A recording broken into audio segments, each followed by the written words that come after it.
News নেটওয়ার্কের হাইটক অনুষ্ঠানের সঙ্গে রয়েছে আমি শান্তম চক্রবর্তী। ইতিমধ্যে গোটা দেশের রাজনীতির দিকে যদি নজর রাখতে হয় তাহলে অবশ্যই নজরটা চলে যাবে মানচিত্রের একদম বাঁ দিকে নিচের দিকে, অর্থাৎ গোয়ার দিকে। গোয়া একটি অত্যন্ত সুন্দর জায়গা এবং সেখানে পর্যটন ব্যবসা বা পর্যটন বিষয়টা একটা অত্যন্ত গুরুত্বপূর্ণ জায়গা। কিন্তু এই মুহূর্তে গোয়া রাজনৈতিকভাবে বলা যেতে পারে যে ফুটছে।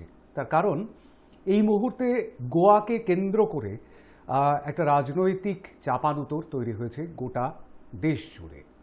মমতা বন্দ্যোপাধ্যায় 28 তারিখ গোয়ায় যাচ্ছেন। তৃণমূল কংগ্রেস সেখানে আগেই ঘাঁটি গেড়েছে এবং গোয়ায় 3 মাস বাদে যে নির্বাচন রয়েছে সেই নির্বাচনে, অর্থাৎ 2022-এর সেই নির্বাচনে পাখির চোখ করা হয়েছে গোয়াকেও। একদিকে যেমন ত্রিপুরা পশ্চিমবঙ্গের পার্শ্বস্থ রাজ্য, তেমনি কিছুটা দূরবর্তী গোয়া রাজ্য, এই রাজ্যটিকেও এই মুহূর্তে পাখির চোখ করা হয়েছে তৃণমূল কংগ্রেসের তরফে। অভিষেক বন্দ্যোপাধ্যায় তো গতকাল দিনহাটায় বলেই দিয়েছেন যে 3 মাস বাদে যে নির্বাচন হবে সেই নির্বাচনে এবার জোড়া ফুল ফুটবে গোয়াতে, এবং সেই মতো প্রস্তুতি শুরু হয়েছে বেশ খানিকটা আগের থেকেই। ইতিমধ্যে গোয়ার প্রাক্তন মুখ্যমন্ত্রী লুইজিনহো ফেলেরো তিনি তৃণমূল কংগ্রেসে যোগ দিয়েছেন। আরও 3 জন বিধায়ক যেরকমটা শোনা যাচ্ছে তাঁরাও যোগ দিতে পারেন তৃণমূল কংগ্রেসে মমতা বন্দ্যোপাধ্যায় গোয়ায় যাওয়ার পর। ইতিমধ্যেই গোয়াতে ঠিক কী ছবি দেখতে পাওয়া যাচ্ছে, সেখানে যে গতকালই একটি পিপলস চার্জশিট নামে গোয়াতে তৃণমূল কংগ্রেসের তরফে যেটি পেশ করা হওয়ার কথা ছিল, সেই অনুষ্ঠানটি করতে দেওয়া হয়নি, অনুমতি দেওয়া হয়নি। তাই মাঠের মাঝখান থেকেই সেই চার্জশিটটি পেশ করেছেন তৃণমূল নেতৃত্ব। ইতিমধ্যেই গোয়ার মুখ্যমন্ত্রী প্রমোদ সাওয়ন্ত, তার বিরুদ্ধে তার ইস্তফা চাওয়া হয়েছে তৃণমূল কংগ্রেসের তরফ থেকে। 72 ঘন্টা সময় দিয়েছেন ডেরেক ওব্রায়েন এবং সেই 72 ঘন্টার মধ্যেই মুখ্যমন্ত্রীকে পদত্যাগ করতে হবে। কিন্তু কেন? তার কারণ সত্যপাল মালিক, যিনি রাজ্যপাল ছিলেন একসময় এই রাজ্যের, যিনি এখন এই মুহূর্তে মেঘালয়ের রাজ্যপাল, তিনি দাবি করেছেন যে সর্বস্তরেই গোয়াতে দুর্নীতি, আর তার এই কথার অনুবর্তী হয়েই তৃণমূল কংগ্রেস প্রমোদ সাওয়ন্তের পদত্যাগ চেয়েছে। সুতরাং সবটা মিলিয়ে গোয়া কেন্দ্রিক এই মুহূর্তে দেশের রাজনীতির অনেকটা ফোকাস, আলোর অনেকটা ফোকাস চলে গিয়েছে গোয়ার দিকে। কিন্তু কেন গোয়া, অর্থাৎ এই 40 আসন বিশিষ্ট বিধানসভাটি হঠাৎ করে এতটা ইম্পর্ট্যান্ট হয়ে উঠল কেন, এতটা গুরুত্বপূর্ণ? সেটাই আমরা একটুখানি খোঁজবার চেষ্টা করব আজকের এই আলোচনায়। টার্গেট গোয়া।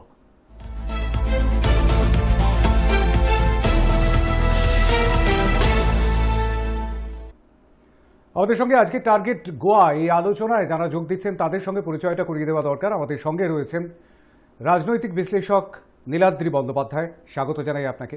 আমাদের সঙ্গে রয়েছেন তৃণমূল নেতা প্রদীপ সিং, স্বাগত জানাই আপনাকে। আমাদের সঙ্গে রয়েছেন কংগ্রেস সেবা দলের রাজ্য সম্পাদক তারক ভদ্র, স্বাগত জানাই আপনাকে। এবং আমাদের সঙ্গে রয়েছেন আইনজীবী, শুধুমাত্র আইনজীবী নন, শুভজিৎ বল, তিনি বিজেপির লিগ্যাল সেলের উত্তর কলকাতার কনভেনার, তাকেও স্বাগত জানাই আমাদের আজকের এই আলোচনায়। আমি একদম শুরুতে একটু নীলাদ্রি বন্দ্যোপাধ্যায়ের কাছে যাব। সেটা হচ্ছে যে আমাদের শুরুর যে 2 মিনিট আনইন্টারাপ্টেড পর্ব থাকে, সেই পর্বে নীলাদ্রি বন্দ্যোপাধ্যায়কে দিয়ে শুরু করতে চাইছি। হঠাৎ করে গোয়া এত গুরুত্বপূর্ণ হয়ে উঠল কেন? মানে আজকে আমাদের আলোচনার শিরোনাম হতে পারত টার্গেট গোয়া না হয়ে গুরুত্বপূর্ণ গোয়া। কেন এতটা গুরুত্বপূর্ণ নীলাদ্রি? গোয়ায় এর আগের নির্বাচনে বৃহত্তম দল হয়েছিল কংগ্রেস। আজকে তৃণমূল কংগ্রেসের এই যে ফোকাস গোয়া, এই এজেন্ডার ফলে সবচেয়ে আগে ভেঙেছে কিন্তু ভারতীয় জনতা পার্টি নয়, কংগ্রেস ভেঙেছে। গোয়ার এত গুরুত্বপূর্ণ হয়ে ওঠার কারণ হচ্ছে গোয়ায় একটা সম্ভাবনা দেখা যাচ্ছে ত্রিমুখী লড়াইয়ের, যেখানে একদিকে ভারতীয় জনতা পার্টি, অন্যদিকে কংগ্রেস, অন্যদিকে তৃণমূল কংগ্রেস এবং আঞ্চলিক দলগুলোর একটা জোট। এবং এর ফলে আদতে কি হবে তো আমরা বলতে পারি না, কিন্তু কংগ্রেস কার্যত গোয়া থেকে মুছে যেতে পারে, এই একটা সম্ভাবনা খুব স্ট্রং গোয়াতে। ঠিক একই রকম সম্ভাবনা আমরা ত্রিপুরায় দেখছি। সেখানেও প্রধান বিরোধী দল কার্যত কংগ্রেস, কারণ বামফ্রন্ট এখন নেই, সুতরাং কংগ্রেসকেই ধরা যেতে পারে। এবং সেখানেই তৃণমূলের যে তৎপরতা দেখা যাচ্ছে তার ফলে কিন্তু কোণঠাসা হয়ে পড়বে কংগ্রেস। এবং আমরা ইন্টারেস্টিংলি দেখছি যারা তৃণমূলে যোগদান করছেন তারা অনেকেই কংগ্রেসের নেতা। অর্থাৎ এর থেকে আমরা বলতে পারি তৃণমূল কংগ্রেস কোথাও জাতীয় কংগ্রেস হয়ে উঠতে চাইছে। মনে করিয়ে দিই, একসময় ইন্দিরা গান্ধী তিনি যখন কংগ্রেসের মূল স্রোত থেকে বেরিয়ে এসে নিজের দল তৈরি করেছিলেন, তখন অনেকে বলেছিল সেই দলের অস্তিত্ব থাকবে না, মূল কংগ্রেসটাই, সেখানেই সব বড় বড় নেতারা ছিলেন।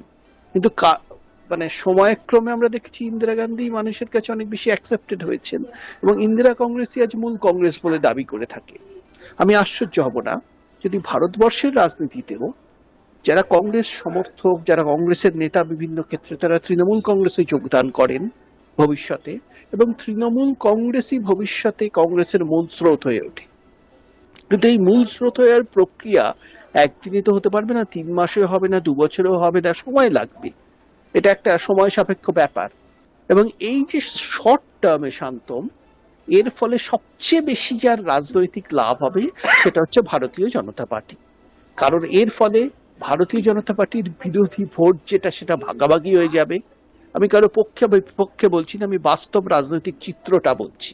ভারতীয় জনতা পার্টির ভোটটা তারা কনসলিডেটেড রাখবে এবং এই মুহূর্তে দেশে এমন কোনো হাওয়া নেই, এমন কোনো অ্যান্টি এস্টাবলিশমেন্ট হাওয়া নেই যার ফলে ভারতীয় জনতা পার্টির ভোট গোয়াতে ভেঙে যেতে পারে। রাদার বিরোধী ভোট যেটা ঐক্যবদ্ধ হওয়ার জায়গায় ভেঙে যাচ্ছে, তার জায়গায় যদি ভারতীয় জনতা পার্টিকে ক্ষমতাকে সরানোই উদ্দেশ্য হতো তাহলে হয়তো তৃণমূল কংগ্রেস কংগ্রেসের সাথে জোট বেঁধে লড়াই করত। তার জায়গায় তারা কিন্তু কংগ্রেসেরই একটা বিরোধী শক্তি হয়ে উঠছে। সেখানে ইন্টারেস্টিং ব্যাপার হচ্ছে গোয়ায় প্রধান বিরোধী দল কি হয়, তৃণমূল না কংগ্রেস। বেশ, আমি এবার একটু তৃণমূল নেতা প্রদীপ সিং এর কাছে যাব। 2 মিনিটের আনইন্টারাপ্টেড বক্তব্য, কেন এত গুরুত্বপূর্ণ গোয়া?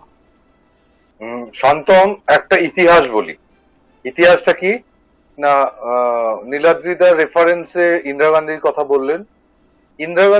ইন্দিরা গান্ধীকে কিন্তু কংগ্রেস থেকে, তৎকালীন কংগ্রেস থেকে বহিষ্কার করা হয়েছিল। ও হওয়ার পর ইন্দিরা গান্ধী আরেকটি পথ নেয়, কংগ্রেস আই তৈরি করে। ঠিক আছে, অদ্ভুত ভাবে আজকে যিনি প্রধানমন্ত্রী বিজেপির, তাকেও কিন্তু বিজেপি থেকে বহিষ্কার করা হয়েছিল। কিন্তু আজকে বিজেপি সেই, তাকে দিয়েই আজকে বিজেপিটা চলে। বিজেপির কোনো অস্তিত্ব নেই, নরেন্দ্র মোদী, অমিত শাহ শেষ কথা বলে। আরেকজনের কথা বলি, যাকে নিয়ে তুমি আলোচনায় বসেছো, কেন তৃণমূল কংগ্রেসের টার্গেট গোয়া, সেই দলের সর্বময় নেত্রী, তাকেও কিন্তু কংগ্রেস থেকে বহিষ্কার করা হয়েছিল এবং তারপরেই তৃণমূল কংগ্রেসটা জন্মগ্রহণ করে এবং তারপরে কালে দিনে এই বিস্তার ঘটে। এখন ভেঙে গুড়ে সময়ের নিরিখে এখানে এসে দাঁড়ায়। দেখো শান্তম, কোন রাজনৈতিক দল তার বিস্তার ঘটাবে, কিভাবে ঘটাবে, কি পদ্ধতিতে ঘটাবে, কারা তার কাছাকাছি আদর্শের মানুষজন হবে, কারা তাদের কাছে জায়গা পাবে, সেটা সময় একমাত্র ঠিক করে। মমতা বন্দ্যোপাধ্যায় 24শে আগস্ট সম্ভবত, 28শে আগস্ট সম্ভবত সোনিয়া গান্ধীজির সঙ্গে দেখা করেন দিল্লিতে গিয়ে এবং সেখানে সরাসরি বক্তব্য রাখেন। এবং তার আগে তুমি যদি তোমার সঙ্গে কথাবার্তা কিছু অংশ তোমার কাছে রাখা থাকে, তুমি দেখে নেবে, আমিও বলেছিলাম যে কংগ্রেসকে ছাড়া ভারতবর্ষে বাম বিরোধী জোট, এই বিজেপিকে সরানোর যে জোট, সেই জোট হতে পারে না। কিন্তু সোনিয়া গান্ধী কিংবা কংগ্রেসের পক্ষ থেকে তৎকালীন অবস্থায় কোনো সদিচ্ছার প্রকাশও ঘটেনি কিংবা কোনো আনসারও আসেনি। তা চুপ করে বসে থেকে কোনো কাজ হতে পারে না। তখন তৃণমূল কংগ্রেসের মতো একটি রাজনৈতিক দলের তখন তার নিজস্ব পথ বেছে নেওয়াটাই শ্রেয় বলে মনে করে। এবং যেভাবে ত্রিপুরা আমরা এগোচ্ছি, দল বিস্তারের যাচ্ছি, আমরা ত্রিপুরা শাসনের লক্ষ্যে এগোচ্ছি, আমরা সেরকম ভাবে গোয়া শাসনের লক্ষ্যে এগোচ্ছি, আমরা সেভাবে আসামের শাসনের লক্ষ্যে এগোচ্ছি, আমরা মণিপুরের শাসনের লক্ষ্যে এগোচ্ছি এবং মিজোরামের, মেঘালয়ের শাসনের পক্ষে এগোচ্ছি। সেইভাবে আমরা কাজ শুরু করি। এখন তৎকালীন অবস্থায় সেই এইরকমই কাজ শুরু হয়েছিল।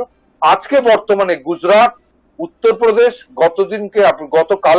গত পরশুর কথা বলি, উত্তরপ্রদেশের 2জন বিধায়ক এসে তৃণমূল কংগ্রেসে যোগদান করেন শিলিগুড়িতে মমতা বন্দ্যোপাধ্যায়ের হাত ধরে। তো এরকম সারা ভারতবর্ষেরই নেতারা, বিভিন্ন রাজনৈতিক দলের নেতারাই হয়তো কালের দিনে আসবেন সেখানে কেউ বিজেপি থাকবে, কেউ কংগ্রেস থাকবে, কেউ অন্য কোনো রাজনৈতিক দলের থাকবে। তবে এর মধ্যে কংগ্রেসের আমি একটা কথা বলি, কংগ্রেস কোনো এক কারণে, সারা দেশের কংগ্রেস কোনো এক কারণে, সে নির্দিষ্ট কারণ বলার মতো ক্ষমতা আজকে আমার নেই, কিংবা কোনো কংগ্রেস নেতৃত্বেরও আছে বলে আমার জানা নেই, কোনো এক কারণে তারা কিন্তু বিজেপির সঙ্গে সম্মুখ সমরে যে লড়াই করা উচিত ছিল দেশের গণতন্ত্রকে রক্ষা করার জন্য, সেই লড়াই যাচ্ছে না। সর্বত্রই কংগ্রেস সারেন্ডার হচ্ছে। সেই অবস্থায় মমতা বন্দ্যোপাধ্যায়ের মতো একজন লড়াকু নেত্রী কখনো চুপ করে বসে থাকা যায় না, সেই থাকতে পারেনও না।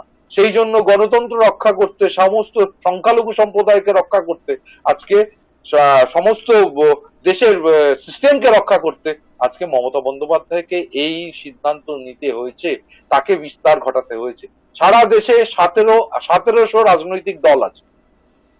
অ্যাজ পার অভিষেক ব্যানার্জি সমস্ত বক্তব্য রাখার ক্ষেত্রে তিনি বলছেন 1700 রাজনৈতিক দল আছে, তার মধ্যে 7টা কি 8টা মাত্র রাজনৈতিক দল সর্বভারতীয় রাজনৈতিক দল, তার মধ্যে আমরা একটি। হ্যাঁ, হতে পারে যে আমরা এখনো পর্যন্ত রিভিউ হয়নি, সেই জন্য হয়তো আমরা এখনো আছি, হয়তো নাও থাকতে পারতাম।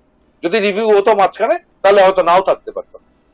সেইখানে দাঁড়িয়ে বলছি, মমতা বন্দ্যোপাধ্যায়ের আজকে সেই যাই আমি যেভাবেই সমালোচনা করি না কেন, বিরোধীরা করুক না কেন, মমতা বন্দ্যোপাধ্যায়ের দল কিন্তু আজকে সর্বভারতীয় রাজনৈতিক দল।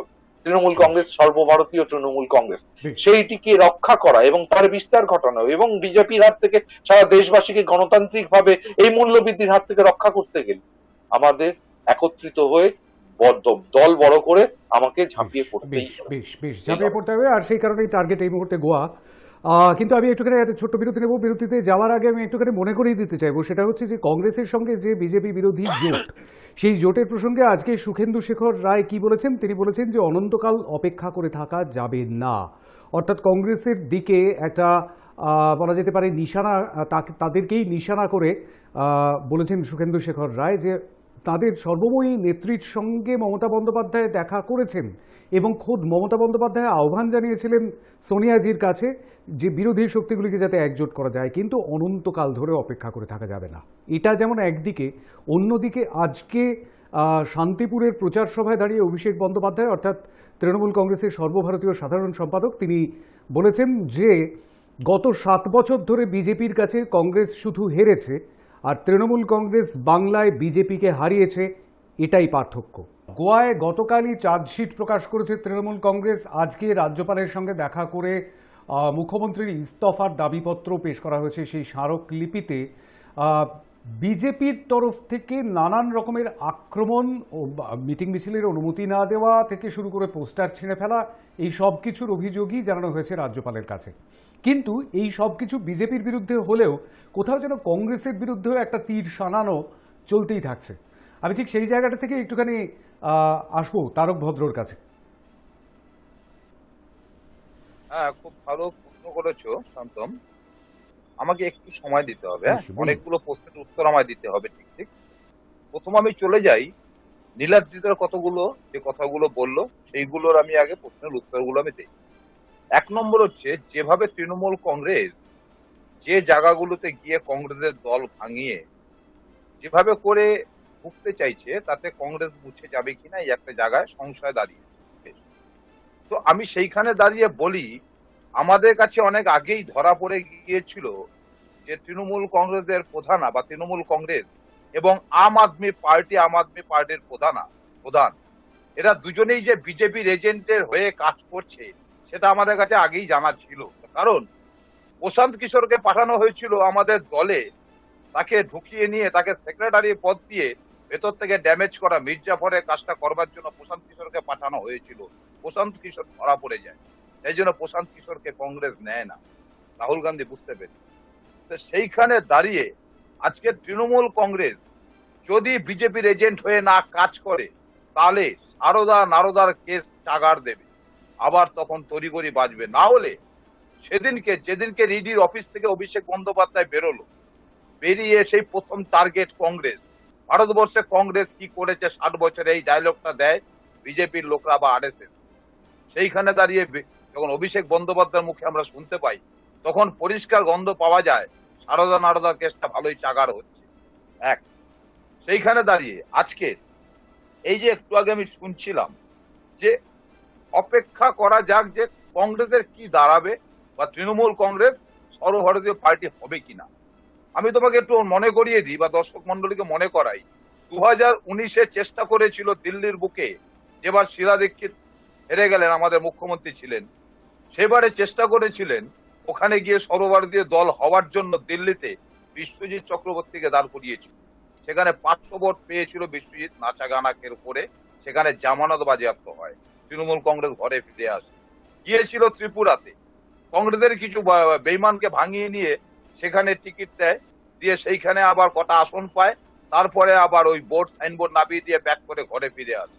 ঠিক একই খেলা বিজেপির এত বেশি প্রেসার সারদা নারদাকে কেন্দ্র করে আবারও, যার জন্য যে রাজ্যগুলোতে প্রধান কংগ্রেস বিরোধী দল সেই জায়গাগুলোতে বা কংগ্রেস ক্ষমতায় আছে সেই জায়গাগুলোতে তৃণমূল কংগ্রেস গিয়ে কংগ্রেসের লোককে প্রলোভন দেখিয়ে তাকে মুখ্যমন্ত্রী বানাবে, তাকে সামনে রাখবে।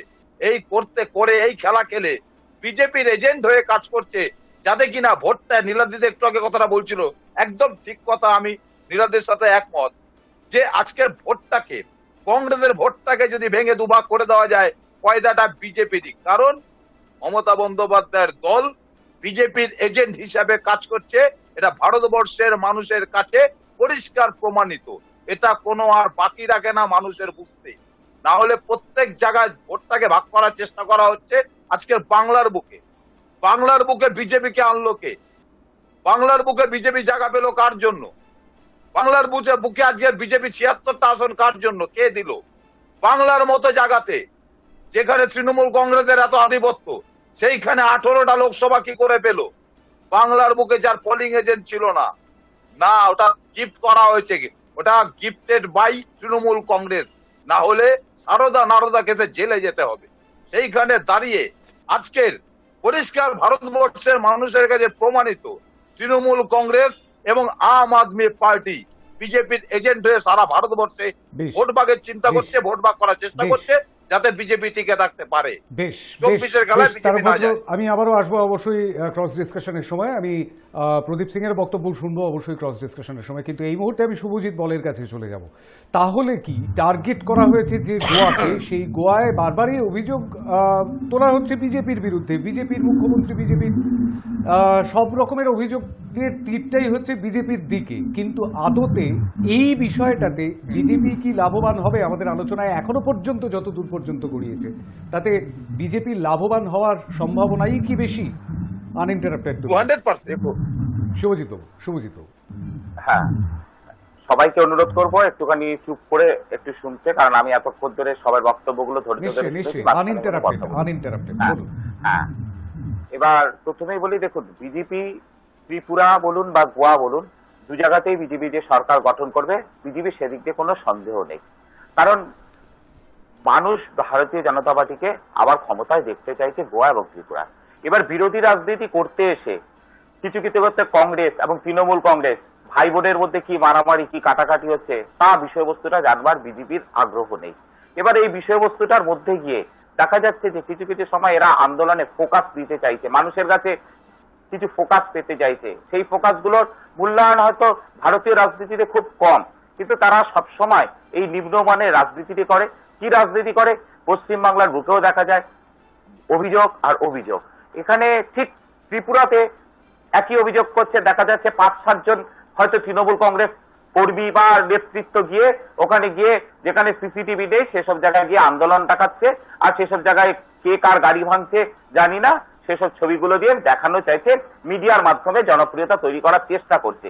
ত্রিপুরাতে এর আগে তৃণমূল কংগ্রেসের অবস্থান কি হয়েছিল আমরা তার আগের ইলেকশন গুলোতে দেখেছি। ত্রিপুরাতে তৃণমূল কংগ্রেস একটা সভায় চেষ্টা করেছিল, তার পরবর্তীকালে কি অবস্থায় ছিল দেখেছি। আর ভারতীয় জনতা পার্টি ক্ষমতায় এসছে ত্রিপুরাতে, কেউ কাউকে ক্ষমতায় নিয়ে আসে না। তারকবাবু বলছে বিজেপিকে পশ্চিমবঙ্গে তৃণমূল নিয়ে এসছে, বিজেপিকে নিয়ে এসছে, কেউ কাউকে ক্ষমতায় নিয়ে আসে না।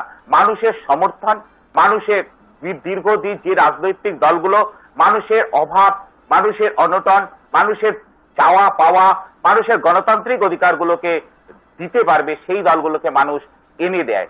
কংগ্রেস দীর্ঘদিন দেখা যাচ্ছে রাজত্ব করার পর এই অভাবগুলো পূরণ করতে সম্পূর্ণ ব্যর্থ, তাই মানুষ কংগ্রেসকে পরিষ্কারভাবে বর্জন করেছে।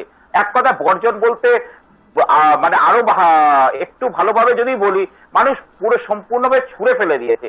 কারণ পশ্চিমবঙ্গের বুকে কংগ্রেস শূন্য শুধু না, হয়তো সিট পাওয়াটার সমীক্ষায় যদি ভাবি সেটার থেকেও খারাপ, কংগ্রেসের যে ভোট পার্সেন্টেজটা নেমে গেছে সেটা লজ্জাজনক পার্সেন্টেজ নেমেছে।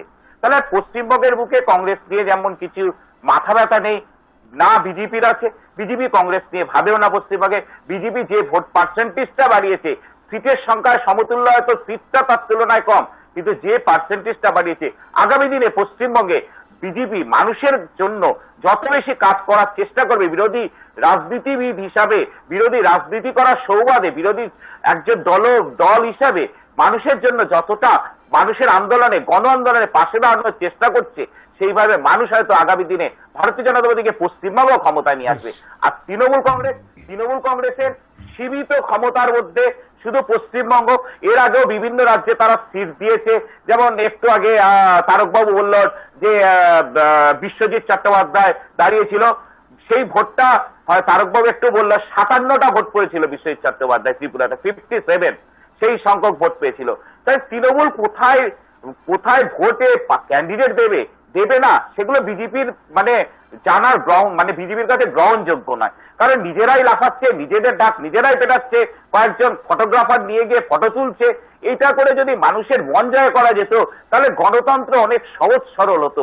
গণতন্ত্রে কাজ করে মানুষের কাছে পৌঁছাতে হবে, মানুষের প্রতিটা চাহিদা পূরণ করতে শিখতে হবে, মানুষের যে গণতন্ত্রের সুষ্ঠু পরিবেশটা তৈরি করতে হবে। দেখুন, ভারতীয় জনতা পার্টি যেসব স্টেটে রাজত্ব করেছে, রাজনৈতিক হিংসা সেসব স্টেটগুলোতে একটাতেও নেই। যদি প্রত্যেকটা স্টেটের আমরা লক্ষ্য করি, কোনো রাজনৈতিক হিংসা হয় না। ইভেন গুজরাটে ভোট দেখার জন্য বাইরে থেকে টুরিস্ট আসে। অর্থাৎ এটা হলো একটা দিক।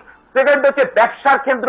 দেখুন, পশ্চিমবঙ্গকে যদি সিন্ডিকেট রাজ্য হিসেবে ভাবি, ভারতবর্ষের অন্য ক্ষেত্রে ব্যবসায়ীরা ব্যবসা করে, তাদের কোনো ব্যবসায়িকদের জন্য কোনো তোলা আদায় করা হয় না, কোনো এক্সট্রা টাকা দিতে হয় না, তারা ব্যবসায় সুন্দর পরিবেশ পায়। তার ফলে দেখা যায় ইন্ডাস্ট্রি গুলো ভারতবর্ষের অন্যান্য স্টেট গুলোতে গড়ে উঠছে, যেখানে বিজেপি শাসিত রাজ্যগুলো হচ্ছে। তাহলে এইগুলো মানুষ যেখানে ইন্ডাস্ট্রি গড়ে উঠবে, সেখানে মানুষের কল্যাণ তৈরি হবে, জনকল্যাণমুখী প্রকল্পগুলো যত তৈরি হতে পারবে, সেই দলটাকেই তো মানুষ গ্রহণযোগ্য করবে, সেই দলটাকে এনে দিতে লাগে না। এখনো যেসব স্টেটে বিজেপি যেতে পারেনি, আগামী দিনে দেখুন সেই সব স্টেটগুলোতেও মানুষ বিজেপিকে নিয়ে আসবে। কারণ মানুষের চাওয়া এবং পাওয়া দুটোই বিজেপি পূরণ করতে সক্ষম হচ্ছে। তাই তৃণমূল কংগ্রেস নিয়ে আমাদের মাথা ব্যথা নেই। গুজরাট, গোয়া আর ত্রিপুরা আগামী দিনে ভারতীয় জনতা পার্টি শাসন ব্যবস্থা থাকবে, এটা নিয়ে বিজেপি কোন রকম ভাবে চিন্তিত নয়। বেশ, আমি আসবো ক্রস ডিসকাশনে। এরপরের পর্ব ক্রস ডিসকাশন। একটা ছোট্ট বিরতি নিতে হবে। হ্যাঁ, গোয়াতে বিজেপি কংগ্রেস কিংবা তৃণমূল কংগ্রেসকে নিয়ে একেবারেই ভাবিত নয় কি না, সেটাই একটুখানি বুঝবার চেষ্টা করব। বিষয় রেখেছি আমরা টার্গেট গোয়া, অর্থাৎ গোয়া কেন এত গুরুত্বপূর্ণ হয়ে উঠছে হঠাৎ করে। সেখানে সামনের বছর নির্বাচন রয়েছে, অর্থাৎ 2022-এ 40 আসন বিশিষ্ট গোয়া বিধানসভায় কোন ফুল ফুটবে? পদ্ম ফুল ফুটবে নাকি আবারও এবার জোড়া ফুল ফুটবে? সেই দিকে তাকিয়ে রয়েছে এই মুহূর্তে রাজনৈতিক মহল। আর হাত শিবির ঠিক কি করতে চাইছে সেদিকেও তাকিয়ে রয়েছে রাজনৈতিক মহল। কিন্তু বিষয়টা যেটা হচ্ছে সেটা হচ্ছে, ইতিমধ্যেই গোয়ার রাজ্যপালের সঙ্গে দেখা করে তৃণমূল কংগ্রেসের প্রতিনিধি দল প্রমোদ সাওয়ান্তের, অর্থাৎ গোয়ার মুখ্যমন্ত্রীর পদত্যাগ দাবি করেছেন। আর একটি সর্বভারতীয় সংবাদ মাধ্যমে যে জায়গাটা থেকে এটার উৎপত্তি, বিতর্কটার উৎপত্তি, সত্যপাল মালিক, যিনি প্রাক্তন রাজ্যপাল গোয়ার, তিনি জানিয়েছেন যে গোয়া সরকারের সর্বস্তরে দুর্নীতি। এবং সেই সংবাদ মাধ্যমে প্রকাশিত হয়েছে, যেটা সেখান থেকে বলছি, লকডাউনের সময়ও খনির মালপত্র পরিবহনের ট্রাকগুলি চলাচলের অনুমতি দেওয়া হয়েছিল, আর তা কোভিড সংক্রমণ বাড়ার অন্যতম কারণ। আর এই ঘটনার পরেই বিরোধীদের সুর ক্রমশ চড়তে এই মুহূর্তে যেটা দেখা যাচ্ছে, তাতে বিরোধী দলনেতা কংগ্রেসের দিগম্বর কামাত তিনি দাবি করেছেন যে অবিলম্বে ইস্তফা দেওয়া উচিত মুখ্যমন্ত্রীর। যদিও বিজেপির তরফ থেকে বিজেপির মুখপাত্র উসমান মোল্লা তিনি বলেছেন যে সত্যপাল মালিককে কেউ বা কারা বিভ্রান্ত করেছেন। সত্যি সত্যি কি বিভ্রান্ত করেছেন, নাকি এই বক্তব্য বা সংবাদ মাধ্যমে দেওয়া এই যে বিবৃতি বা মন্তব্য, তার পরিপ্রেক্ষিতে বিরোধীদের বেশ খানিকটা সুবিধা হয়ে গেল? এবং আমি প্রচুর নয়েজ শুনতে পাচ্ছি, সেই নয়েজগুলো যদি একটু বন্ধ করা যায় তাহলে খুব ভালো হয়। আমি শুভজিৎ বাবুর ওখান থেকে নয়েজ, আমার মনে হয় তাই, আমি জানি না কোথা থেকে নয়েজটা আসছে, তবে আমি সকলকেই বলবো একটুখানি মিউট করে রাখুন। নীলাদ্রি বন্দ্যোপাধ্যায়, ঠিক কি মনে হচ্ছে, সত্যি সত্যি কি বেশ খানিকটা সুবিধা হয়ে গেল এই সত্যপাল মালিকের বক্তব্যের পরিপ্রেক্ষিতে? বক্তব্য যে কেউ শান্তম রাখতে পারে, তাতে সুবিধে হলো কিনা নির্বাচনে বলতে পারবো। আমি বলতে পারি এই মুহূর্তে দাঁড়িয়ে প্রাক নির্বাচনী যে সমীক্ষা হয়েছে, সি ভোটার একটি সমীক্ষা করেছে সম্প্রতি, তাতে দেখা যাচ্ছে গোয়ার 40টা আসনের মধ্যে 24টা আসনে জিততে চলেছে ভারতীয় জনতা পার্টি, আর 5টা আসন পেতে চলেছে কংগ্রেস। এটাই প্রাক নির্বাচনী সমীক্ষা। দ্বিতীয় কথা, এই ঘটনাটা যদি সত্যিও হয় বা মিথ্যে হয়, জনমানসে কি এটার একটা বিরাট প্রভাব পড়তে পারে? আমার মনে হয় না। এই যে আজকে 3 মাস আর মাত্র নির্বাচন, 4 মাস কি 2 মাস বাকি আছে, এই সময় দাঁড়িয়ে যেভাবে বলা হচ্ছে সরকার পদত্যাগ করুক, এখন পদত্যাগ করা না করা তো সমানই, কিছুদিন বাদেই তো মানুষের ভার্ডিক্ট আমরা জানতে পারবো। ঠিক। সুতরাং এই পরিস্থিতিতে দাঁড়িয়ে আমার মনে হয় খুব ক্লিয়ার ওয়াই অ্যাডভান্টেজ বিজেপি, এটা নিয়ে কোনো প্রশ্ন নেই। লড়াইটা দ্বিতীয় হওয়ার লড়াই, এবং দেখা হচ্ছে তৃণমূল কংগ্রেস কি প্রধান বিরোধী শক্তি হয়ে উঠতে পারে, ঠিক যেভাবে ভারতীয় জনতা পার্টি পশ্চিমবঙ্গে প্রধান বিরোধী শক্তি হয়ে উঠেছে। আমরা যতই মিডিয়ায় বিভিন্ন আলোচনা করি না কেন, পশ্চিমবঙ্গের লড়াইটাও তাই ছিল। পশ্চিমবঙ্গের লড়াইটা ছিল দ্বিতীয় হওয়ার লড়াই। আমার বিজেপির বন্ধু বলছিলেন না যে মানুষের জন্য যারা কাজ করেন তাদের মানুষ ভোট দেন, তো সেই যুক্তিতে বলি তৃণমূল কংগ্রেস তাহলে মানুষের জন্য ভালো কাজ করেছিল পশ্চিমবঙ্গে, সেই জন্যই মানুষ তাদের ভোট দিয়েছেন। একই যুক্তিতে বিজেপিও গোয়ায় জিততে চলেছে এবার, কিন্তু গতবার কিন্তু বৃহত্তম দল ছিল কংগ্রেস, এটা মাথায় রাখতে হবে। নির্বাচনে 13টা আসন পেয়েছিল বিজেপি, 17টা কংগ্রেস। এবার কিন্তু বিজেপির একটা উত্থান হতে চলেছে, অন্তত প্রাক নির্বাচনী সমীক্ষায় সেটা দেখা যাচ্ছে। শুভজিৎ বাবু, আমি একটু বলবো, আপনার ঘরে বোধহয় কিছু চলছে, কোনো একটি গ্যাজেট চলছে, কোনো একটি টিভি বা কিছু একটা চলছে, তার সাউন্ডটা চলে আসছে আমাদের আলোচনার মধ্যে। আমি যাব শুভজিৎ বাবু আপনার কাছে, কিন্তু তার আগে প্রদীপ সিং আঙুল তুলেছিলেন বিরতিতে যাওয়ার আগে। প্রদীপ সিং। শান্তম, আমি 2-4টি জিনিস বলি। যখন মমতা বন্দ্যোপাধ্যায় প্রথম দল করেছিলেন, তখন আমরা ছিলাম সিপিএম এর এজেন্ট, তখন তৃণমূল কংগ্রেস ছিল সিপিএম এর এজেন্ট। কংগ্রেসের ভোটটা নাকি ভাগ করে সিপিএম কে থাকার ব্যবস্থা করে দিয়েছিলাম আমরা নাকি তৃণমূল কংগ্রেস। তা মানুষ বুঝিয়ে দিয়েছে কংগ্রেসের কোথায় থাকা উচিত আর তৃণমূল কংগ্রেসের কোথায় থাকা উচিত। আর সারদা নারদা নিয়ে বড় বড় কথা বলছেন, নিজের জামাইকে, ন্যাশনাল মানে জাতীয় জামাইকে বাঁচাতে গিয়ে কংগ্রেস ঘরে বসে আছে।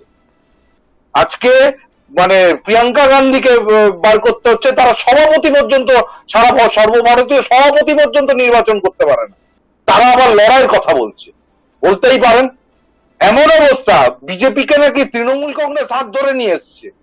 89 সালে যে লেফট জ্যোতিবাবুর হাত ধরে এলকে আডবাণী যখন কলকাতায় হাত তুলে দাঁড়িয়েছিল, সেই লেফটকে নিয়ে আজকে কংগ্রেস ঘর করছে। তাহলে সেই দিনগুলো বলার আগে ভাবা উচিত, একটু ভেবে নেওয়া উচিত। আজকের দিনে গোয়াতে আমরা যাচ্ছি কংগ্রেসকে ভাঙতে নয়, কংগ্রেসকে জাগাতে, যে এবার তো জাগো, লড়াই করে। শুনে নাও, গোয়ায় প্রথম হওয়া সত্ত্বেও যে রাজনৈতিক দলটা বিজেপির কাছে সারেন্ডার করবে বলে ছেড়ে দেয়, নিজেরা গভর্নমেন্ট তৈরি করতে পারে না, তা সেই রকম রাজনৈতিক দলকে ধিক্কার জানায়। কিন্তু প্রদীপ সিং, এটাও তো অস্বীকার করবার কোনো উপায় নেই যে 2011-তে যখন এই রাজ্যের ক্ষমতায় প্রথমবার এসেছিল তৃণমূল কংগ্রেস, তখন হাত ধরেই ছিল, অর্থাৎ কংগ্রেসের। আমি তোমায় এটাও বলি, আমরা জোট করে এসেছিলাম, রাইট, অস্বীকার করছি না তো। সেই তাদের সম্মান দিয়ে মন্ত্রিসভাও তারা ছিল। আমরা কেন্দ্রীয় মন্ত্রিসভা ছাড়াতে তারা ছাড়লো, কিন্তু তৎকালীন যারা মন্ত্রী ছিল তারা এত ভালো কাজ করছিলেন, তারা কিন্তু কেউ ছাড়তে চায়নি। কিন্তু ওই রাজনৈতিক দলের বাধ্যবাধকতার জন্য তাদের আমাদের গভর্নমেন্ট ছাড়তে হয়েছিল। এটা কিন্তু বুঝতে হবে, আমরা কিন্তু তাদের তাড়াইনি, তারা নিজেরা ছেড়ে গেছিল। রাজনৈতিক কম্পালশন। এবার আমি আরেকটা প্রশ্নের উত্তর দিই। শুভজিৎ বাবু অনেক কথা বললেন। শুভজিৎ বাবু বললেন নাকি ওনাদের সমর্থক তৈরি হয়, ওনাদের বিভিন্ন জায়গায় গভর্নমেন্ট তৈরি করেছেন, ওনারা কি রূপে গভর্নমেন্ট তৈরি করেছেন সেগুলো কিন্তু বললেন না। গোয়ায় বিজেপি কিন্তু ত্রিপুরায় গভর্নমেন্ট তৈরি করেছিল তৃণমূল কংগ্রেসকে নিয়ে, তৃণমূল কংগ্রেসের সমস্ত নেতাকে নিয়ে গেল। 2 নম্বর, গোয়ায় যে বিজেপি গভর্নমেন্ট তৈরি করেছেন, সেই গভর্নমেন্টটা কিন্তু দ্বিতীয় মানে বৃহত্তর। কথার মাঝখানে বলবেন না, আপনি কথার মাঝখানে বলবেন না, তার কারণ আমি যেটা বলছি সেটা আপনি মিলিয়ে নিন যে আমি ঠিক বলছি কিনা। দ্বিতীয় সর্ববৃহৎ দল হওয়ার পরে অনেকটা তফাৎ থাকার জন্য বিভিন্ন নির্দল কিংবা ছোট ছোট রাজনৈতিক দলগুলোকে অর্থের বিনিময় কিনে নিয়ে গোয়ায় সরকার তৈরি করেছিলেন। অদ্ভুত লাগে এই বাংলা আমি আরেকটাও রেফারেন্স দিয়ে দিই, তোমার সুবিধা হবে। এই বাংলায় যখন এসেছিল তখনও কিন্তু সেই অর্থ আর ক্ষমতার ব্যবহার করেছে সব জায়গাতে, এবং আজকে তুমি যদি সারা ভারতবর্ষ জুড়ে দেখো সব জায়গাতেই কিন্তু অর্থ আর সব ইয়ের ব্যবস্থা। আর আমিও বলি উনি ভোটার তৈরি হয়, ভোটারটা বাম আর লেফটের আর কংগ্রেসের যে যৌথ ভোট, ওনারা ছিলেন 6%-এ, সেই 6%-এই আছে এই যৌথ ভোটটা, যারা তৃণমূল কংগ্রেস বিরোধী ভোট, সেই ভোটটা শুধু ট্রান্সফার হয়েছে ওইখানে, আর সেখানে আপনি রাখতে পারবেন না সেই ভোটটা কোনো রাজনৈতিক দল এসে আবার আপনার থেকে কেড়ে নিয়ে চলে যাবে। কেউ বিজেপির ভোটার নয়, কিন্তু সবাই তৃণমূল কংগ্রেসের ভোটার, যারা তৃণমূল কংগ্রেসকে ভোট অর্থ এবং ক্ষমতা নির্বাচনে বাংলা তথা ভারতবর্ষের সংসদীয় গণতন্ত্রে বারংবারই ব্যবহার করা হয়েছে নির্বাচনের সময় অর্থ এবং ক্ষমতা। কিন্তু এক্ষেত্রে যে অভিযোগগুলো শুভজিৎ বাবু বিজেপির বিরুদ্ধে করলেন প্রদীপ সিং, আমি আসবো তারক ভদ্র আপনার কাছেও, কিন্তু আমি তার আগে যাব শুভজিৎ বলের কাছে। না, মাত্র হচ্ছে প্রদীপ বাবু হয়তো অনেক সংখ্যায় অনেক কিছু হতাশ লোকরা যেরকম ভাবে কথা বলে, প্রদীপ বাবুর বক্তব্যের মধ্যে গিয়ে আর সেই হতাশাটা ফুটে উঠেছে। কারণ প্রদীপ বাবুরা বুঝতে পারছেন যে রাজনৈতিক মাঠে ময়দানে মানুষের পাশে থেকে লড়াই করার ক্ষমতাটুকু ওরা হারিয়ে ফেলছেন। আর উনি বললেন না তৃণমূল কংগ্রেসের ভোট, সিপিএম কংগ্রেসের ভোট ভাগ করে বিজেপি নিয়েছে। উনি, আমি জানি না এইসব সংখ্যা উনি হয়তো কিশোর নিয়ে রাজনীতি নিয়ে কোনো অন্য কোনো রিসার্চ করে কিনা জানেন না, যে মানুষের ভোট বাক্স নিজস্ব হয়ে থাকে। মানুষের যুগ থেকে যুগান্তর যদি আমরা থেকে থাকি, মানুষ কিন্তু সবসময় পরিবর্তনশীল হয়ে থাকে, মানুষ জনমুখী কার্যকলাপের দিকে ঝোঁকে সেই জায়গাগুলোতে থেকে। আর প্রদীপ বাবুর হাসি হয়তো লাগছে, হাসি লাগাটাই স্বাভাবিক, কারণ মাত্র 20টা এমপি নিয়ে যারা ভারত জয়ের স্বপ্ন দেখে, তারা আকাশ কুসুম স্বপ্ন দেখে, তো তাদের মধ্যে হতাশার চিত্তটা আসবে, আর সেই হতাশা থেকে যে আপনার হাসিটা আসবে সেটা নিয়ে কখনো আমি অন্তত আপসেট হই না। যাই হোক, আপনি মনে করেছেন আপনাদের নেত্রী অনেক ভালো রিসার্চ করেন তো। 10 বছর আগে কত পার্সেন্ট ভোট ছিল, আজ থেকে 10 বছর আগে আপনাদের কত পার্সেন্ট ভোট ছিল? আপনি তো অনেক বড় রিসার্চ করেন। কত পার্সেন্ট ভোট ছিল? 4% ভোট ছিল। তখন আপনার মতো মানুষও না স্বপ্নে ভাবতে না যে আপনি বিজেপি করবেন আর বিজেপি হয়ে বসে কথা বলবেন। আজকে সেই পার্সেন্টেজটা অনেকটাই বেড়ে গিয়েছে প্রদীপ সিং। আগে আপনি কবে জয়েন করেছেন বিজেপি সেটা বলুন, তাহলে আপনি জানতে পারতেন যে কত পার্সেন্ট ভোট ছিল বিজেপি আজ থেকে 10 বছর আগে। আর কোথেকে আপনি ভোট পেয়েছেন, কোন অর্থের বিনিময়ে, কোন বাম নেতাকে পয়সা দিয়ে আপনারা ভোট পেয়েছেন সেটাও আপনি জানতে পারতেন। আপনি কিছুই জানেন না। প্রদীপ শুভজিৎ জানার চেষ্টা করুন, আপনি মহাজ্ঞানী। আমি 1995 না আমি জানি না, আপনি তো বললেন আমি তো রিসার্চই করি না, আমি তো জানি না। আপনি তখন বিজেপি ভোট জানতেন না। ব্যক্তিগত আক্রমণ নয় প্রদীপ সিং। শুভজিৎ তখন বিজেপিতে আমি প্রথম বুথে বসা দিয়ে প্রথম থেকে আপনাদের মতন কংগ্রেস ছেড়ে তৃণমূল করা এরকম দলের কাজ আমি করি না, সুতরাং আমি বরাবরই বিজেপি ছিলাম। হঠাৎ করে বরাবরই বিজেপি ছিলেন, হঠাৎ করে 2021-এ আপনার উত্থান ঘটল, তাই তো? আপনি কবে থেকে শুরু করেছেন যে আইনের ব্যবসা, আর আজকে কি আপনি বিজেপির আইন সবাই ঢুকে গিয়ে প্রদীপ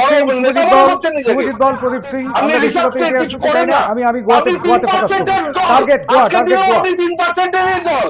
কংগ্রেস আর সিপিএম এর ভোটটা নিয়ে অর্থের বিনিময়ে ক্ষমতা রেখে তাদেরকে ম্যানেজ করে ভোটটা নিয়ে আপনি বড় বড় কথা বলবেন না। প্রদীপ সিং বলছেন অর্থ এবং ক্ষমতা। এত হতাশা আমরা জানি, মূর্খ। আমার কোনো হতাশা নেই, হতাশা আপনাদের মধ্যে আছে। আমি জানি আমার কোনো হতাশা নেই। আমরা যেখানে যাচ্ছি সেখানে আমরা জিতবো। তারক ভদ্র আনমিউট করবেন। আপনি কিচ্ছু জানেন না, তারক ভদ্রের কাছে যাবো। শুভজিৎ বাবু সেদিনের যদিও আপনি বিজেপির মহান নেতা হয়ে গেছেন। এক মিনিট আমি তারক ভদ্রের কাছে যে অবস্থা, তারক ভদ্রের কাছে লড়াইটা তারক ভদ্র লড়াইটা কি বিজেপি বনাম তৃণমূল কংগ্রেস হয়ে যাবে? কংগ্রেস কি তাহলে গোয়ার এই লড়াইয়ের বাইরে চলে যাবে? শুভজিৎ বাবু এক মিনিট আমি একটু তারক ভদ্রের কাছে যেতে চাইছি। সেটা হচ্ছে যে কংগ্রেস কি তাহলে নো হোয়ার হয়ে যাচ্ছে? লড়াইটা কি তাহলে গোয়াতে আমরা এখন এই প্যানেল ডিসকাশনে যেরকমটা দেখতে পাচ্ছি যে তৃণমূল কংগ্রেস বনাম বিজেপি, সেরকমটাই কি হয়ে যেতে চলেছে গোয়ার নির্বাচনে? আরে ওরা ভাই ভাই লড়াই করছে, এগুলো বোকা মানে লোক দেখানো, এগুলো বোঝো না তোমরা? এগুলো পাবলিকও বোঝে, ভাই ভাই এরা লড়াই করছে লোক দেখানোর জন্য টিভিতে বসে, ওসব বাজে কথা। মেইন যেটা শোনো, আজকে কে যেন বলেছিল যে বিজেপিকে ফ্রন্টে এনে লড়বো? কংগ্রেসের কেউ না, তৃণমূল প্রধানা। এক, গোয়াতে গেলবার কংগ্রেস কটা পেয়েছিল? 17টা।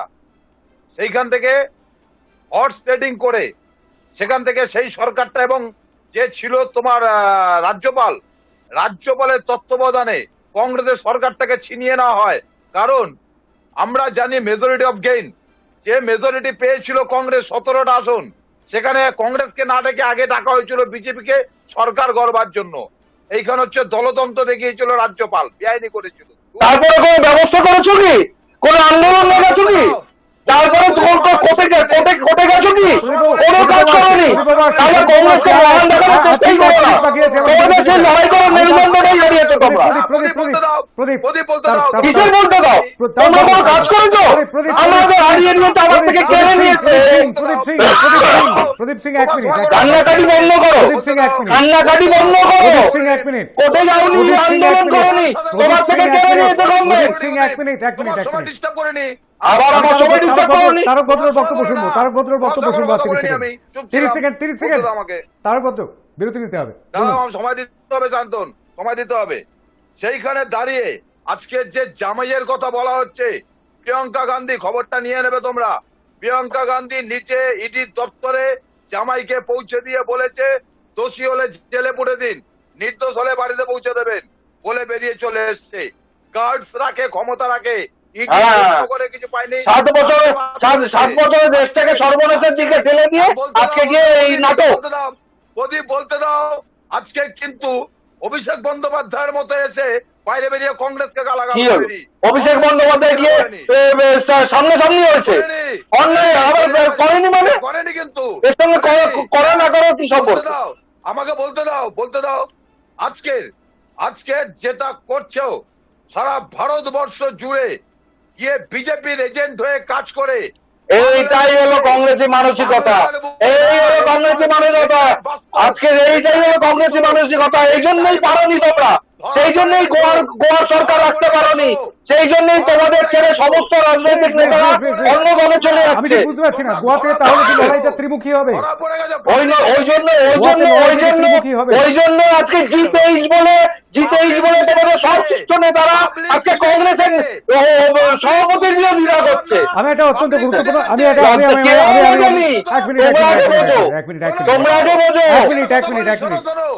জ্যোতিবাবু 8টা আসন নিয়ে প্রধানমন্ত্রী হতে পারেনি, সেখানে তোমরা 20টা নিয়ে প্রধানমন্ত্রী।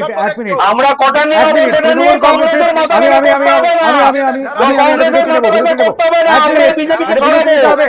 আমরা এই মোদীকে সরাবো মোদী থেকে। প্রদীপবাবু, তারকবাবু, একটা বিরতি নিতে হবে। বিরতির ওপারে ফিরে আসছি। আজকে সুখেন্দু শেখর রায়ের যে সাংবাদিক বৈঠক, সেই সাংবাদিক বৈঠকে ছিলেন সুস্মিতা দেবও। তিনিও বলেছেন যে ত্রিপুরা, পশ্চিমবঙ্গের মতো যে রাজ্যগুলো যেখানে কংগ্রেসের কোনো অস্তিত্ব নেই, সেখানে কেন তৃণমূলের বিরুদ্ধে প্রার্থী দিচ্ছে কংগ্রেস? অন্যদিকে যেখানে কংগ্রেস শক্তিশালী, সেখানে যখন তৃণমূল যাচ্ছে তখন কেন সমালোচনা করা হচ্ছে? এই প্রশ্নটা তোলা হয়েছে। বলছিলাম যে সুখেন্দু শেখর রায়ের সাংবাদিক বৈঠক, এবং সেই সাংবাদিক বৈঠকে ছিলেন রাজ্যসভার সাংসদ, তৃণমূল সাংসদ সুস্মিতা দেব, এবং তিনি যে বিষয়টি প্রশ্ন তুলেছেন, অর্থাৎ যেসব রাজ্যে কংগ্রেসের কোনো অস্তিত্ব নেই, সেখানে তৃণমূল কংগ্রেসের বিরুদ্ধে কেন প্রার্থী দিচ্ছে কংগ্রেস? আবার যে সমস্ত রাজ্যে কংগ্রেস শক্তিশালী, সেখানে যদি তৃণমূল কংগ্রেস যায় তাহলেই রে করে রব উঠছে, সমালোচনা হচ্ছে, সেটাই বা কেন? তারক ভদ্র। হ্যাঁ, এবার আমি একটা কথা বলি। কারণ যেখানে তৃণমূল কংগ্রেস প্রার্থী দিচ্ছে, সেখানে যদি কংগ্রেস না দেয়, ওটা তো বিজেপির গল্পে হয়ে গেল। কারণ এরা পরিষ্কার, তোমাকে আমি আবারও বলছি, দায়িত্ব নিয়ে বলছি, এরা প্রশান্ত কিশোরকে পাঠিয়েছিল একটা বড় খেলা খেলতে, সেটা ধরা পড়ে গেছে। এখন প্রশান্ত কিশোর আর দলে ঢোকেনি। কারণ প্রশান্ত কিশোর যখন দলে ঢুকবে করছে, তখন বললো 24-এ রাহুল গান্ধী ম্যান্ডেট প্রধানমন্ত্রী। সেই প্রশান্ত কিশোর যেই কংগ্রেসে ঢুকতে পেলো না, জায়গা না পেলো, তখনই সেই প্রশান্ত কিশোর বললো 24-এ কিছু হবে না, একদম এইভাবে বলে দিল। তাতে পরিষ্কার ধরা পড়ে গেল যে ও দলে থেকে ড্যামেজটা করতো। না না না, আমি একটা জিনিস বুঝতে পারছি না তারক ভদ্র, আমি একটা জিনিস বুঝতে পারছি না, আমাকে এটা পরিষ্কার করে দিন। সেটা হচ্ছে যে ভবানীপুরে আপনারা সৌজন্যবশত কংগ্রেস তৃণমূল কংগ্রেসের বিরুদ্ধে প্রার্থী দিল না, বুঝতে পারলাম। তার ঠিক আগে আলোচনাটা হয়েছিল, দিল্লিতে গিয়েছিলেন মমতা বন্দ্যোপাধ্যায়, কিন্তু তারপর আদতে বিজেপি বিরোধী জোটটাতে কি আপনারা তৃণমূল কংগ্রেসের সঙ্গে থাকবেন কি থাকবেন না? এটা বিজেপি বিরোধী জোটই নয়। চেষ্টা করেছিল, গেলবার পারলো না, এবার চেষ্টা করেছিল। এদিকে তৃণমূল কংগ্রেস তো বলে দিয়েছে যে আপনাদের আর সময় দেওয়া যাবে না। শরদ পাওয়াররা বেরিয়ে না, শান্তম, শরদ পাওয়াররা বেরিয়ে গিয়ে বলে দিল কংগ্রেসকে বাইরে রেখে কোনো আলোচনা আমাদের দ্বারা হবে না, ভারতবর্ষে কোনো চান্স হবে না, পরিষ্কার বলে দিল। তখন থার্ড পয়েন্ট ভেঙে গেল। যখন ভেঙে গেল, ওটা একটা খেলা ছিল, তাতে যখন না পারলো, এখন ঘুরিয়ে যেখানে কংগ্রেস শক্তিশালী সেখানে কংগ্রেসের যারা বসে আছে বয়স্ক, তাদেরকে প্রলোভন দেখিয়ে দল ভেঙে এনে ওখানে তৃণমূলের ঝান্ডাটাকে খাড়া করে তাহলে বিজেপির বাক্সে না হলে যেবার তোমার আপনি যে অভিযোগটা বললেন, আমি প্রদীপ সিংয়ের কাছে যাই, আমি সেই অভিযোগটা নিয়ে প্রদীপ সিংয়ের কাছে যাই। শুধু অভিযোগ করলেই হবে না, তার উত্তরটাও শুনতে হবে। শুধু অভিযোগ করলেই হবে না, শুনতে হবে তার উত্তরটাও। ত্রিপুরাতে তৃণমূলের এমএলএ নিয়ে সরকার করেছিল। বেশ তারকবাবু, আমি উত্তরটা শুনবো প্রদীপ সিংয়ের কাছ থেকে, উত্তরটা শুনবো। বারবার প্রমাণ করে দিচ্ছে প্রদীপ সিং উত্তরটা শুনবো। কংগ্রেসের নেতার মূল্যায়নই বলে দেয় যে সর্বভারতীয় কংগ্রেসের মূল্যায়ন কি, আর কংগ্রেসের নেতার এখনকার মূল্যায়নই বলে দেয় মানুষের কাছে কংগ্রেসের গ্রহণযোগ্যতা যে একদম কোথায় গিয়ে পৌঁছেছে সেটা তার ভবিষ্যৎ বলবে। ভবিষ্যৎ কি বলবে? ভবিষ্যৎ বলবে একদিনে 42 ভবিষ্যতে দেখবো। আরে দাদা একটু শোনো না, 20 বছর আগে 42% ভোট পাওয়া রাজনৈতিক দলটা আজকে 4% ভোট পায়। কারা করেছে এটা? কারা করেছে আজকে? যারা তোমার পলিসি নেই, তারা বার করেছিল কেন? তারা মমতা ব্যানার্জিকে তাড়িয়েছিল কেন? কংগ্রেসের বুকে ছুরি মেরেছে। মমতা ব্যানার্জিকে তাড়িয়েছিল কেন? ছুরি মেরেছে। মমতা ব্যানার্জিকে তাড়িয়েছিল কেন? এই তো কংগ্রেস নেতাদের মূল্যায়ন। আমি তো সেটাই মানুষকে বলতে চাইছি। কেউ তাড়ায়নি। মমতা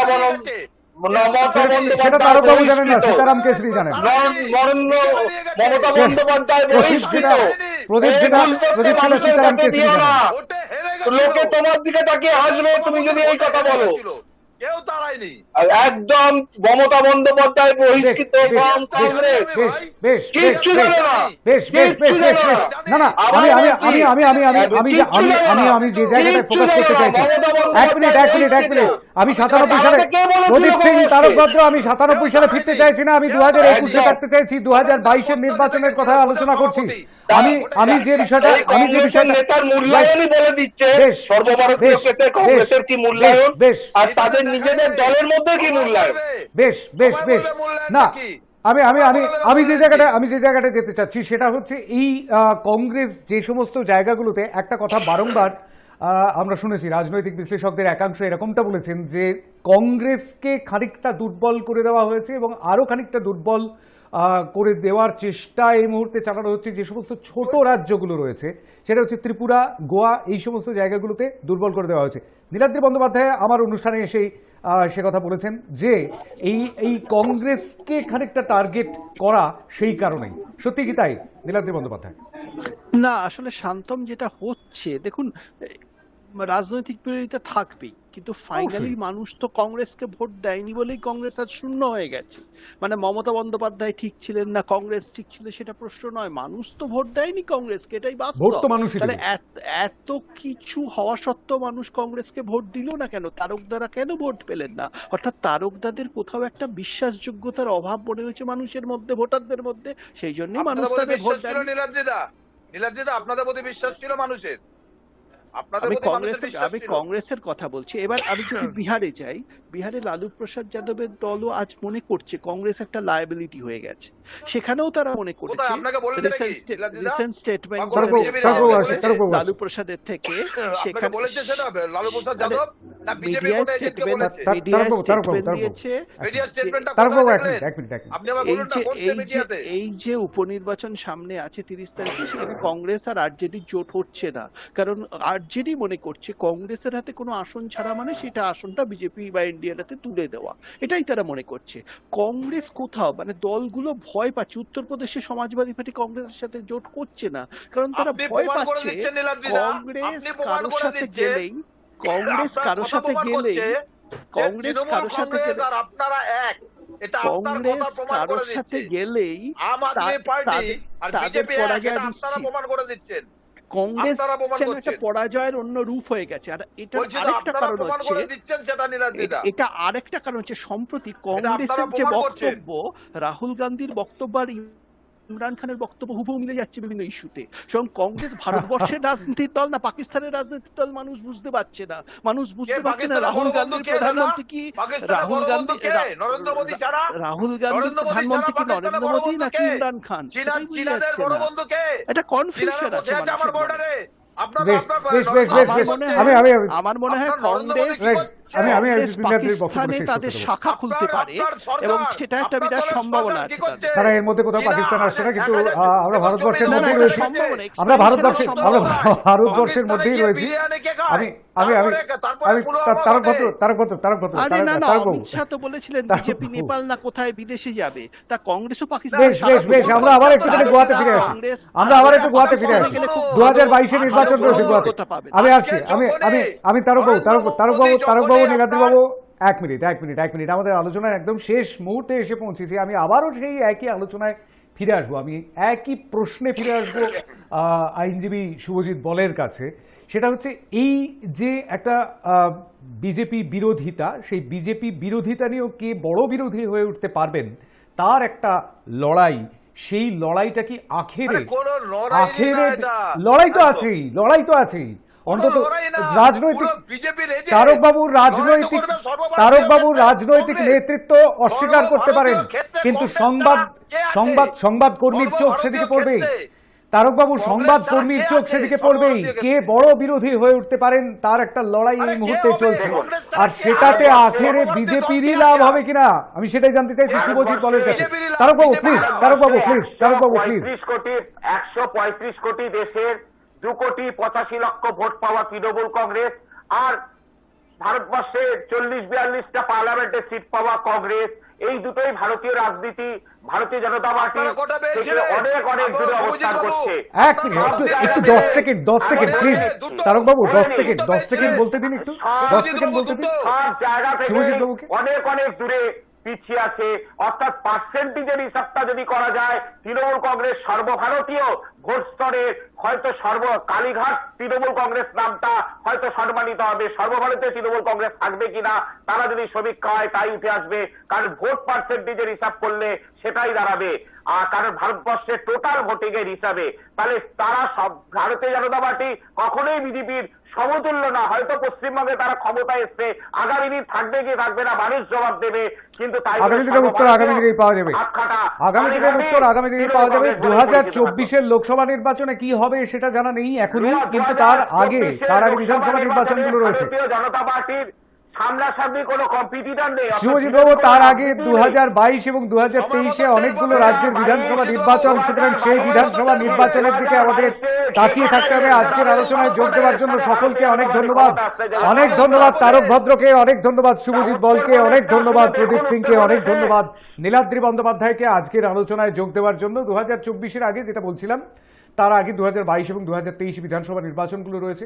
গোয়া এই মুহূর্তে একেবারে পাখির চোখ করেছে তৃণমূল কংগ্রেস, কিন্তু সেটা কতটা প্রভাব বিস্তার করতে পারে 72 ঘন্টার যে সময়সীমা দেওয়া হয়েছে মুখ্যমন্ত্রীর পদত্যাগের জন্য গোয়ার মুখ্যমন্ত্রী প্রমোদ সাওন্তের, সেটা কি হয় সেদিকে আমরা তাকিয়ে থাকবো অবশ্যই। এবং তারপর এই আন্দোলন, এই রাজনৈতিক কর্মসূচি ঠিক কোন জায়গায় গিয়ে পৌঁছয়। ত্রিপুরাতে আজকেও তৃণমূল কংগ্রেস আক্রান্ত হয়েছে, এই অভিযোগ উঠেছে। সুতরাং ত্রিপুরা একদিকে, অন্যদিকে গোয়া, পশ্চিমবঙ্গের চৌহদ্দি ছাড়িয়ে তৃণমূল কংগ্রেস এখন ফুলে ফলে পল্লবিত হয়ে উঠতে চাইছে। জোড়াফুল আর কোথায় কোথায় সাম্রাজ্য বিস্তার করতে পারে সেদিকে আমাদের তাকিয়ে থাকতে হবে সামগ্রিক জাতীয় রাজনৈতিক চালচিত্রের দিকে। আজকের হাইটক এই পর্যন্ত, নমস্কার।